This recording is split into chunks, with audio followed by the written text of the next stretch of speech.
Hey, I'm Sarah, and I'm here to share Robin's story with you. It's called just that, Robin's story. 3 days before Christmas, my family group chat lit up with a text from my parents. We think Robin shouldn't come to our party.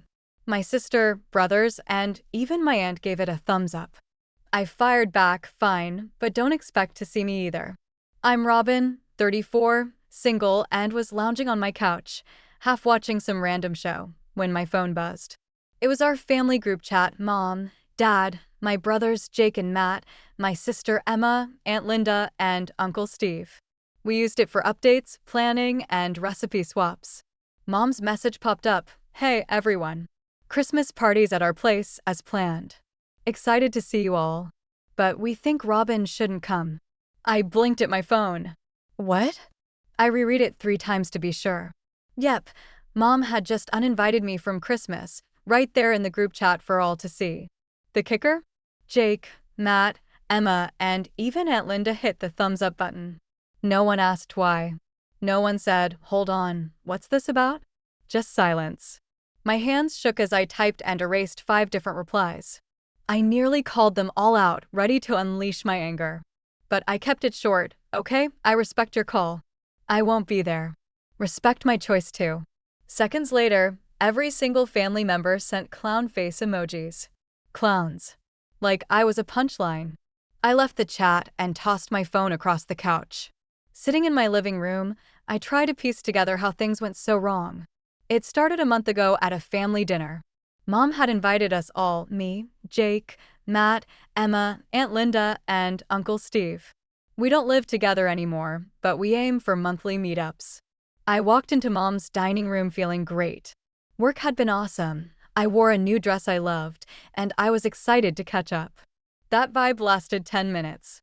As we sat down, Mom flashed a weird smile and said, "We've been talking before you arrived, Robin. We've got big news. We're all going to Hawaii for Christmas." Emma chimed in fast. "I've been checking hotels all week. Most are booked, but there are some nice suites left. They're pricey, but totally worth it." I was thrown, but tried to roll with it. "Cool, how much do I owe?" Everyone burst out laughing, not friendly chuckles, but the kind where they all knew something I didn't. I scanned their faces. "What's so funny?" Aunt Linda dropped the bomb. "Oh, sweetie, you're not chipping in. We decided you're paying for everyone."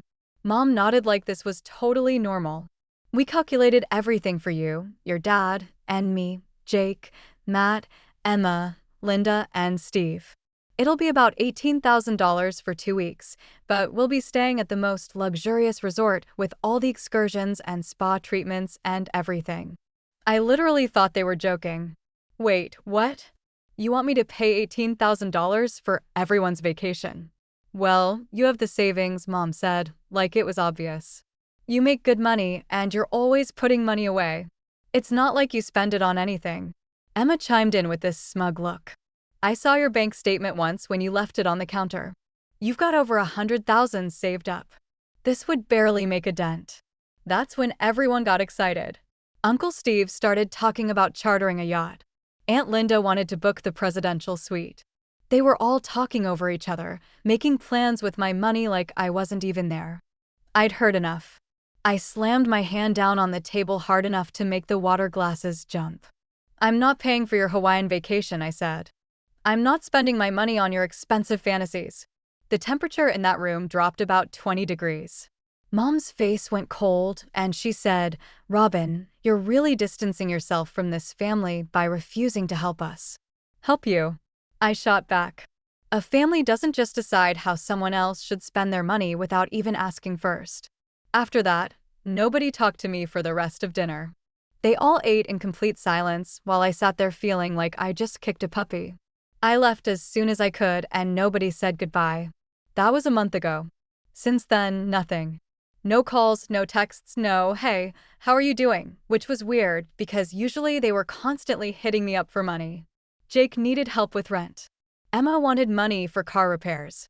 Mom and Dad always had some expense they needed help with. I kept thinking about calling Mom to smooth things over. I picked up my phone so many times, but then I'd talk myself out of it. I figured they needed time to cool down and realize how crazy their Hawaii demand was. But sitting here looking at that Christmas message, I finally understood. This wasn't about cooling down. This was punishment. This was their way of getting revenge on me for not being their personal ATM. And the worst part? I'd been trying to buy their love for years without even realizing it. Right after college, I landed a great job at a marketing firm. I was making more money than anyone in my family ever had. So, when Mom mentioned they were struggling with the mortgage, I started helping. When Jake couldn't afford tuition, I paid for his classes. When Emma's car broke down, I bought her a new one. When Aunt Linda got sick and couldn't afford her medical bills, I covered those too. Sitting there on my couch, staring at my phone after leaving that group chat, something clicked in my brain. It wasn't just anger anymore. It was clarity. For the first time in years, I could see exactly what my relationship with my family really was. I wasn't their daughter or sister. I was their ATM with legs. 2 months ago, my boss, Richard, had called me into his office with what he called an opportunity of a lifetime.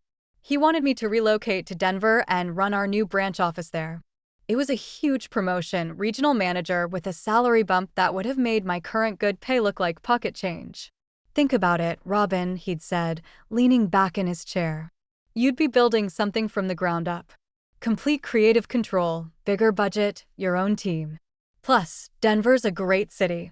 Mountains, skiing, hiking, if you're into that. I turned him down without even thinking about it. I appreciate the offer, Richard, but I can't leave my family. They need me here. He looked disappointed, but said he understood. Family's important. But if you change your mind, let me know soon. I can't hold the position forever.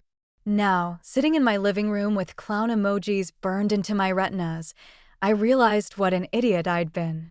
They needed me here? All right. They needed my bank account here. I grabbed my phone and scrolled through my contacts until I found Richard's number. It was almost 9 p.m., but he'd given me his personal cell for emergencies. This felt like an emergency. Robin, everything okay? He answered on the second ring. Hey, Richard. Sorry to call so late. That Denver position, is it still available? There was a pause. Well, we haven't filled it yet, but we're getting close to making a decision. Why, did something change? Everything changed. I want the job. When would I need to start? I could hear him smiling through the phone. That's fantastic news. We could have you out there in about 2 months. There's paperwork to handle, relocation, logistics, that sort of thing. Send me whatever I need to sign. After I hung up, I felt this weird lightness in my chest, like I'd been holding my breath for months and could finally exhale. For the first time since that disaster dinner, I felt like I was doing something right. Christmas came and went. I spent it alone in my house, ordering Chinese takeout and watching Netflix. It should have been depressing, but honestly, it was peaceful. No drama, no demands, no awkward conversations about money. Around dinner time, I made the mistake of checking social media. Mom had posted a bunch of photos from their Christmas party. The whole family gathered around the tree, big smiles, fancy dinner spread on the table. The caption read, "Perfect Christmas celebration with all the people who matter. So grateful for a holiday without unnecessary drama and negativity." Unnecessary drama and negativity. That's what I was to them. But instead of crying or getting angry, I just laughed. They had no idea what was coming. The day after Christmas, I called my friend Marcus, who'd helped me buy my current house 3 years ago. He's a realtor and a good one. Listen, I need a favor. I want to sell my house fast. Sell? But you love that place. You spent months picking out paint colors. Plans change. How quick can we move on this? Marcus knows me well enough not to ask too many questions when I get that tone. Market's pretty hot right now. Nice houses in your neighborhood are going fast. I could probably have it sold within a month, maybe 6 weeks, if we price it right. Do it. I'll clean it up this weekend, and you can start showing it next week. My phone had been quiet since Christmas. Not a single call or text from any of them. Radio silence, which was fine by me. It gave me time to pack and plan without having to deal with their drama. I spent January getting everything ready for the move. The automatic transfers to my family were still running, the mortgage help for Mom and Dad, Jake's rent money, Matt's car payment, Emma's credit card payments. I left them alone for now. Let them think everything was normal while I planned my escape. By the third week of February, Marcus had found a buyer for my house, a young couple with a baby who fell in love with the nursery I'd set up as a home office. The irony wasn't lost on me. I'd been saving up to maybe start a family someday, but my actual family had driven me away from that dream. I sold most of my furniture to a consignment shop and packed the rest of my belongings into a moving truck. The company had arranged a temporary apartment for me in Denver while I got settled, which was perfect since I didn't want to rush into buying anything. The move went smoothly, and within a week, I was in Colorado, breathing mountain air and feeling like a completely different person. The corporate apartment was nice enough, modern, clean, and most importantly, far away from my family's drama. I spent the next several weeks working with Richard to set up the new branch office. We hired staff, designed the workspace, and worked out all the logistics for our client accounts. During my downtime, I worked with a local realtor to find my own place. After looking at dozens of properties, I found the perfect house. It was slightly smaller than my old place, but it had this amazing garden in the back, way bigger than anything I'd had before. I could already picture myself out there with coffee in the mornings, maybe even learning to grow vegetables. I moved into my new house on a Friday and opened the branch office the following Monday. It was surreal, my own team, my own office, my own decisions to make. I felt more in control of my life than I had in years. That first day at work, sitting in my new office overlooking downtown Denver, I decided to do something I'd been looking forward to for weeks. I logged into my online banking and canceled every single automatic transfer I had set up for my family. The mortgage help for mom and dad? Gone. Jake's monthly rent assistance? Cancelled. Matt's car payment?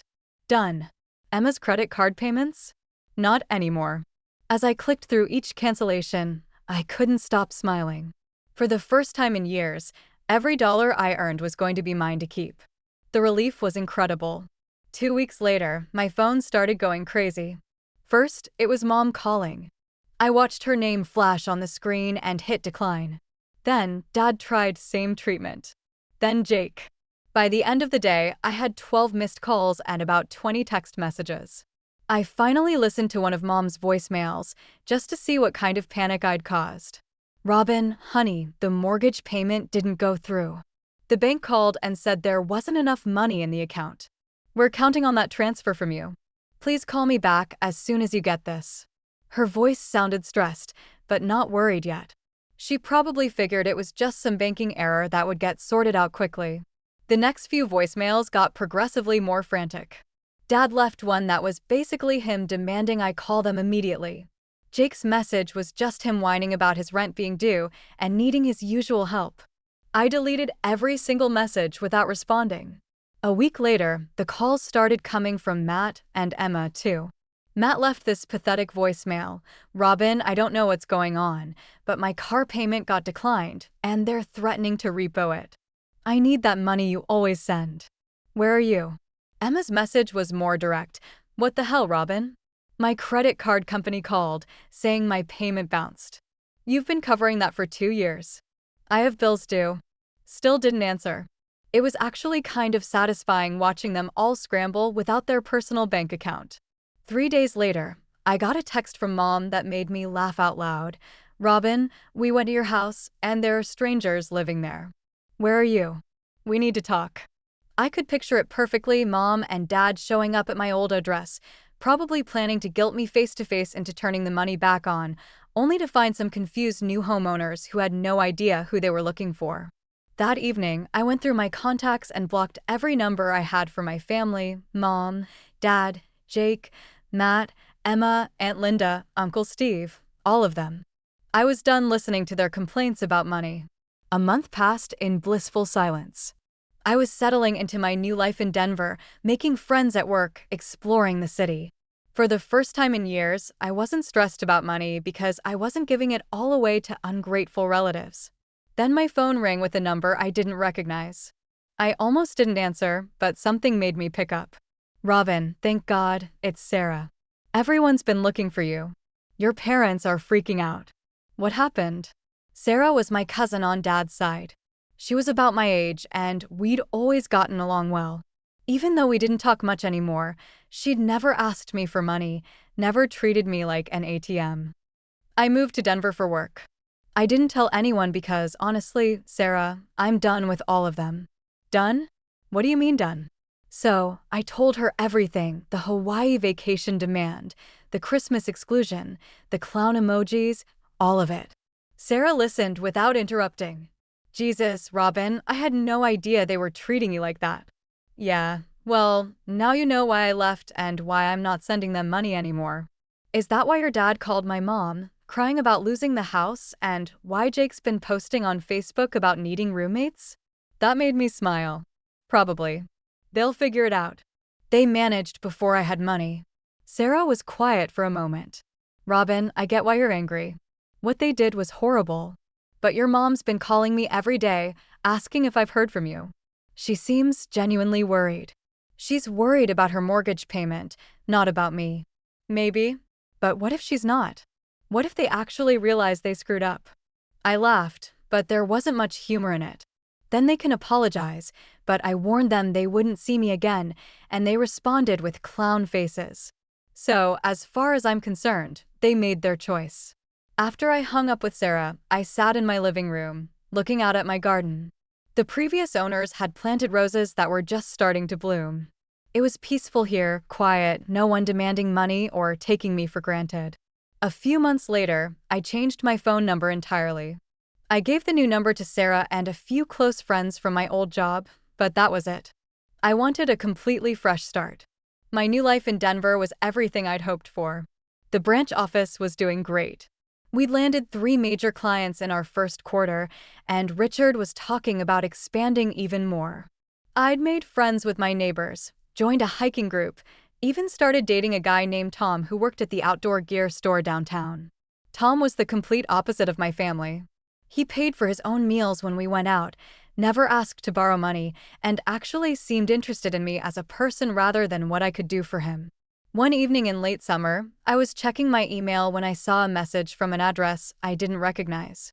The subject line made my stomach drop, from Emma. I stared at it for a full minute before opening it. Robin, I know you probably don't want to hear from any of us, but I had to try. We've all been talking, and we realized we messed up. We were wrong to ask you to pay for Hawaii, and we were wrong to exclude you from Christmas. We don't need your money anymore. We just want our sister back. I found your email through some mutual friends. Please, can we talk? We miss you. I read it 3 times. Part of me wanted to believe they'd actually learned something. But the bigger part of me remembered those clown face emojis and the years of being treated like nothing more than a source of cash. I closed the email without responding. If they really wanted to make things right, they'd have to do a lot more than send one email. They'd shown me who they really were, and I wasn't ready to forget that. Life in Denver had become exactly what I needed. The mountains were incredible. I'd never lived anywhere with views like this. Tom and I had started hiking together every weekend, and I was getting into the best shape of my life. Work was going amazing, too. Our branch had exceeded every target Richard had set, and he was already talking about opening another location with me overseeing both. I'd made real friends here. My neighbor Jessica and I had coffee every Tuesday morning before work. There was a book club I joined where we actually talked about books instead of who needed money for what. I'd even started taking a pottery class on Thursday nights, which was something I'd always wanted to try but never had time for when I was busy being everyone's personal bank. It was weird how much lighter I felt without my family's constant financial demands hanging over me. I'd calculated it once. Over the past 5 years, I'd given them almost $60,000. $60,000. That was a decent car, or a down payment on a really nice house, or a year of traveling the world. Instead, it had gone to people who saw me as nothing more than a source of easy money. About 6 months after Emma's email, my phone rang while I was making dinner. It was Sarah again. Hey, how's Denver treating you? Really good, actually. How are things with you? I'm fine. But Robin, I need to tell you something. Your parents lost the house. Foreclosure. Apparently, they couldn't make the payments without your help, and they couldn't qualify for a modification because your dad's credit is shot from some old business debts. They had to move in with your aunt, Linda. I felt a weird mix of emotions. Part of me felt bad. That house had been my childhood home, but mostly, I just felt nothing. They'd made their choice when they decided I was disposable. How are Jake and Matt doing? Jake had to get 3 roommates, and he's working 2 jobs now. Matt's car got repossessed, so he's taking the bus everywhere. Emma had to move back in with your parents at Linda's place because she couldn't afford her apartment. And they're still not working. Sarah laughed, but it wasn't a happy sound. Oh, they're working now. Emma got a job at Target. Jake's doing food delivery and working at a warehouse. Matt finally got hired at some call center.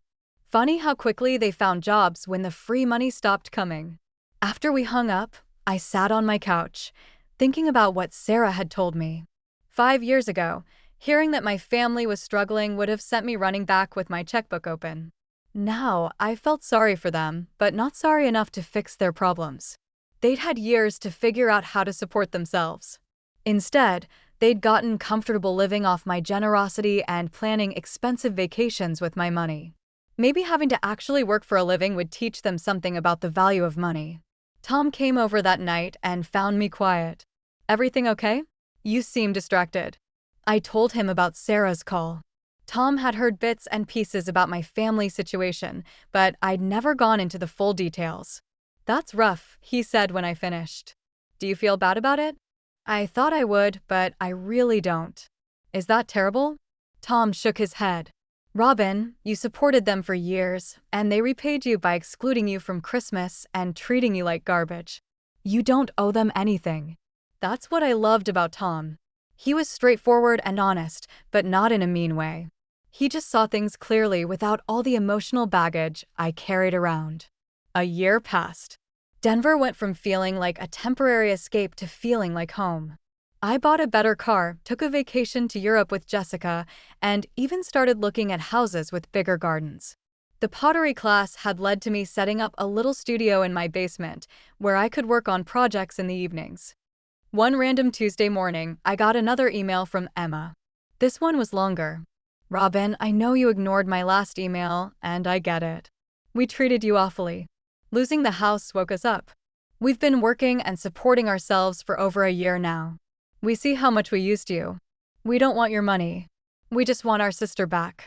Mom cries about you constantly. She regrets that Christmas message. Jake and Matt feel awful about the clown emojis. We all do. We know we don't deserve forgiveness, but we love you and miss you. If you're willing to talk, we'll do anything to fix this." I read it twice, then shut my laptop and made coffee.